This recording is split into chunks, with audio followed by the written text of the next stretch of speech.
ഈശോയുടെ അതിദാരുണമാ പീഡാസഹനങ്ങളെ ഓർത്തിന്നും ഞങ്ങളുടെ മേൽ ലോകം മുഴുവന്റെ മേൽ കരുണയുണ്ടാകേണമേ. യേശു മിശിഹായ്ക്ക് സ്വീകരിക്കട്ടെ. ഈ നോമ്പ് കാലഘട്ടം നമ്മെ ഓർമ്മപ്പെടുത്തുന്നത് ദൈവം പാപികളെ സ്നേഹിക്കുന്നുവെന്നും പാപികൾക്ക് വേണ്ടി ഈശോ സ്വയം യാഗമായി തീർന്നു എന്നതുമാണ്.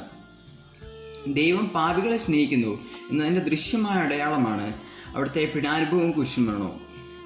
ഈ നോമ്പ് കാലത്ത് ഇതൊക്കെ വെറും ഒരു ഓർമ്മ പുതുക്കൽ മാത്രമാണെന്ന് നമുക്ക് പലപ്പോഴും തോന്നാറുണ്ട്.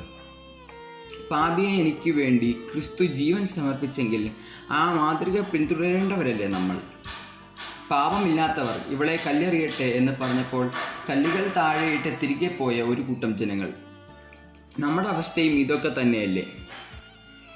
ഞാനും നിന്നെ വിധിക്കുന്നില്ല എന്ന ഗുരുമൊഴികൾ ജീവിതത്തിൽ പ്രാവർത്തികമാക്കി പാപിയായി ഞാൻ മുദ്ര കുത്തിയിട്ടുള്ളവരെ നമുക്ക് നെഞ്ചോട് ചേർക്കാം. ഈ നോമ്പ് കാലം ഇതിനുള്ളൊരു അവസരമായി തീരട്ടെ.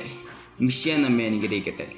കാൽവരിക്കുന്നിൽ നാഥൻ യാഗമായി മാറി, അന്നു കാൽനടയായി നാഥൻ മലമുകളേറി, അന്നു ജീവനെ